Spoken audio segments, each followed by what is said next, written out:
अस्सलाम वालेकुम। वालेकुम सलाम। माँ जी की हाल ने? चंगी हाल पर ठीक हो? सही है। ठीक है, बड़े परेशान खलोते हो। जी मैं बड़े परेशान खलोते हो। जी हाँ जी हाँ। करने वाला कोई नहीं, घर वाला मार गए। पिंकी मंगी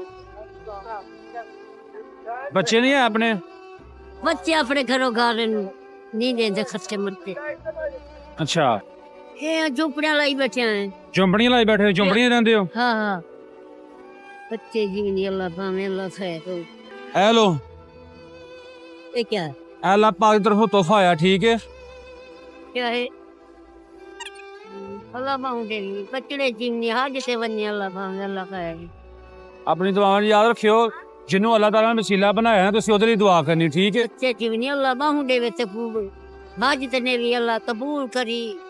अल्लाह बाहू देवी दे देना थके बस तो बन जाए। चलो सही, लो फिर अपना ख्याल रखियो, ठीक है। अल्लाह अल्लाह खैर हो। बच्चे जीवनी अल्लाह चलो बाहू देवी करी। ओके, चल फिर।